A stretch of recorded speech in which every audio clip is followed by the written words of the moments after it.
Ukraine war zone में जब से ये वीडियो वायरल हुआ है, तहलका मच गया है।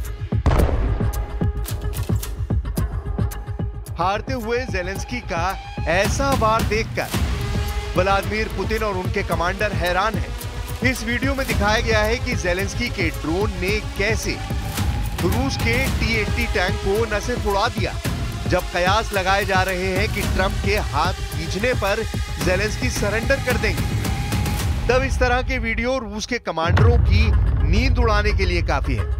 वॉर जोन में अचानक पुतिन के टैंक फटने लगे हैं, जलने लगे हैं।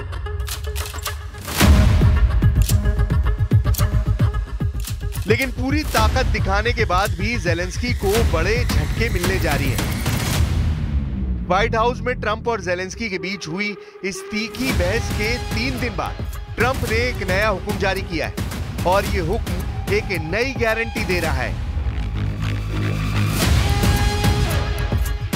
गारंटी इस बात की कि यूक्रेन ये युद्ध पक्का हारेगा। डोनाल्ड ट्रंप के बड़े फैसले ने पुतिन का काम आसान करना शुरू कर दिया है। डोनाल्ड ट्रंप ने उस हाईवे को बंद कर दिया है जिससे यूक्रेन तक अमेरिका के हथियार पहुंचाए जा रहे थे।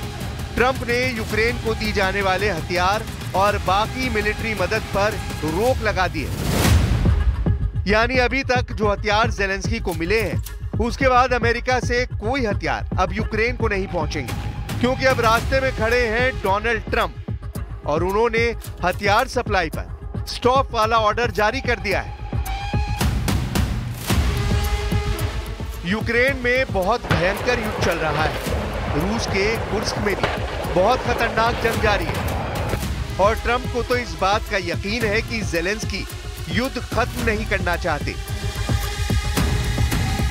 इसलिए व्हाइट हाउस की तरफ से कहा गया है कि ज़ेलेंस्की नहीं चाहते कि जब तक उन्हें अमेरिका का समर्थन हासिल है तब तक शांति हो। यह ज़ेलेंस्की की तरफ से दिया गया सबसे खराब बयान है। अमेरिका इसे बर्दाश्त नहीं करेगा। और फिर डोनाल्ड ट्रंप ने उस सड़क का फाटक बंद कर दिया जिस रास्ते से यूक्रेन हथियार पहुंचाए जाते हैं। यानी ट्रंप का ऐलान, अब यूक्रेन को नहीं मिलेंगे अमेरिका से हथियार। President Zelensky supposedly made a statement today in AP. I'm not a big fan of AP, so maybe it was an incorrect statement, but he said he thinks the war's going to go on for a long time. And he better not be right about that. That's all I'm saying.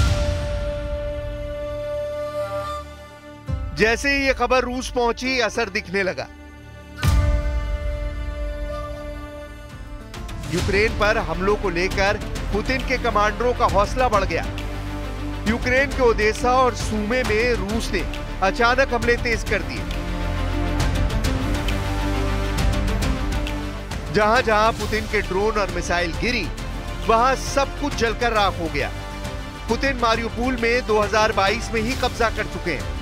अब वो दूसरे बंदरगाह वाले शहर Odessa को जीतना चाहते हैं।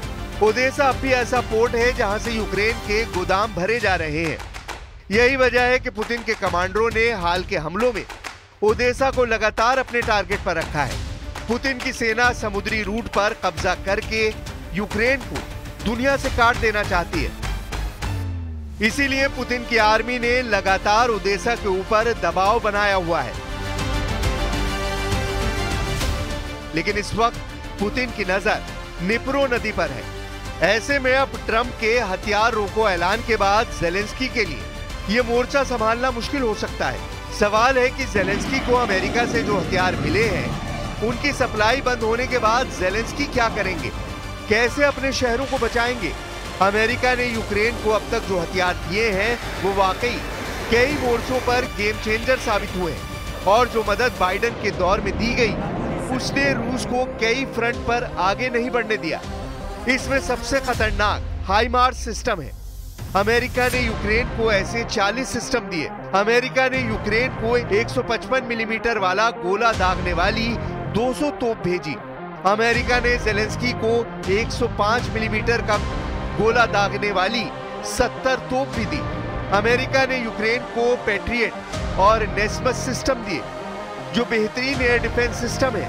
इन्हीं की मदद से जेलेंस्की ने पुतिन की 7 हाइपरसोनिक मिसाइलों को मार गिराया और रूस के लड़ाकू विमान कीव के आसपास उड़ने से परहेज करते रहे हैं। इसके अलावा अमेरिका ने यूक्रेन को अपने 31 एब्राम्स टैंक दिए। अमेरिका ने यूरोप के देशों के जरिए 45 T-72 टैंक भी सप्लाई करवाए। अमेरिका ने यूक्रेन को 10,000 से ज्यादा एंटी टैंक जैवलिन मिसाइलें भी दी है। यही वो मिसाइल है जिससे जेलेंस्की के सैनिकों ने पुतिन के सबसे ज्यादा टैंक फोड़े। इसी तरह और भी हथियार सप्लाई हुए। अमेरिका ने 20 हेलीकॉप्टर भी भिजवाए, जिसमें अटैक हेलीकॉप्टर भी शामिल रहे। अमेरिका ने यूक्रेन को 2 हार्पून कोस्टल डिफेंस सिस्टम भी भेजे, जो ओडेसा में तैनात किए गए, लेकिन उनसे क्राइमिया तक अटैक भी किया गया।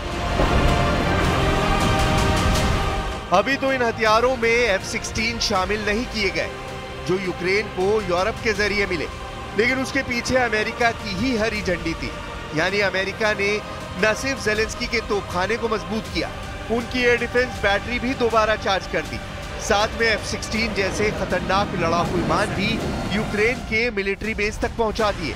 जब जब जेलेंस्की ने F-16 को उड़ते हुए देखा, उनमें अलग जोश जागा, ऐसा जोश जिसने उन्हें पुतिन से टक्कर लेने वाली हिम्मत दी। लेकिन वो बाइडेन का दौर था और अब अमेरिका के बॉस डोनाल्ड ट्रंप हैं। वैसे भी व्हाइट हाउस में ट्रंप और जेलेंस्की की मीटिंग के बाद पूरा युद्ध बदल चुका है। I just think he should be more appreciative because this country has stuck with them through thick and thin. We've given them much more than Europe, and Europe should have given more than us. अब बड़ी खबर यह है कि Ukraine ने रूस की सेना पर बहुत बड़ा दावा किया है। खेरसोन में जेलेंस्की के कमांडरों का दावा है कि निप्रो नदी के मोर्चे को रूस किसी भी कीमत पर जीतना चाहता है। यूक्रेन का दावा है कि रूस के कमांडर यहां सैनिकों को आत्मघाती मिशन अंजाम देने का ऑर्डर दे रहे हैं। इस हाई रिस्क जोन में पुतिन ने हमले बढ़ाने का ऑर्डर दिया है। खेरसोन की जमीन ने खूब जाने ली है और यहाँ नुकसान सिर्फ रूस का ही नहीं हुआ। यहाँ यूक्रेन के फौजी भी बड़ी तादाद में मारे गए। जब पुतिन ने 2022 में यूक्रेन में युद्ध शुरू किया, तब उनका सबसे बड़ा लक्ष्य था क्राइमिया को रूस के मेनलैंड यानी मुख्य भूमि से जोड़ना। इसके लिए खेरसोन और मारियोपोल पर कब्जा जरूरी था। यहीं से पुतिन हाईवे बनाकर क्राइमिया तक पहुंचना चाहते थे। लेकिन खेरसोन की जंग आसान नहीं रही।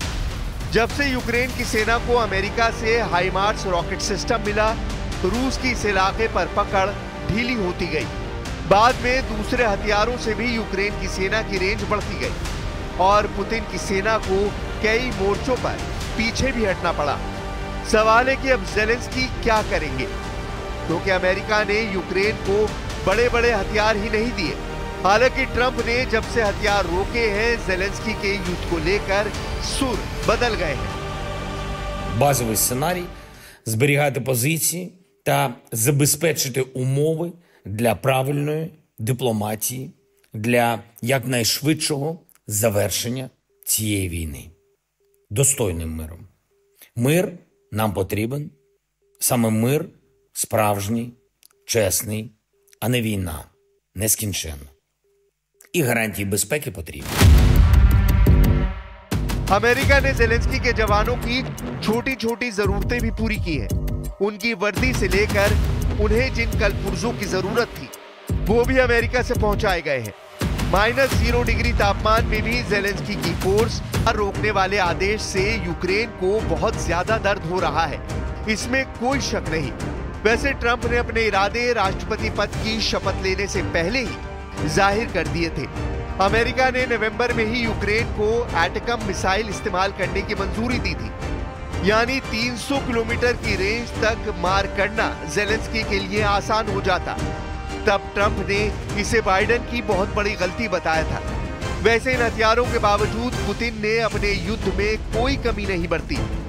वो उन इलाकों पर चोट करते आए हैं जहां वो पहले से मजबूत है। यूक्रेन के नक्शे पर ये ईस्ट कॉरिडोर देखिए, यानी डॉनबास का वो रीजन जहां लुहांस्क और डोनेस्क इलाके आते हैं। इनके साथ ही रूस दक्षिण में मारियोपोल, क्राइमिया तक रेड कॉरिडोर बनाना चाहता है और इन्हीं इलाकों में मजबूत पकड़ हासिल करके वो यूक्रेन को बांटने वाली नदी स्नाइपर के जरिए ईस्ट और वेस्ट वाला फ्रंट तैयार करना चाहता है। अगला एक हफ्ता यूक्रेन के लिए बहुत अहम होने वाला है। अभी तो हथियार रोकने का ऐलान हुआ है, जल्द ही अलग अलग फ्रंट से ज़ेलेंस्की के पास फोन आएंगे।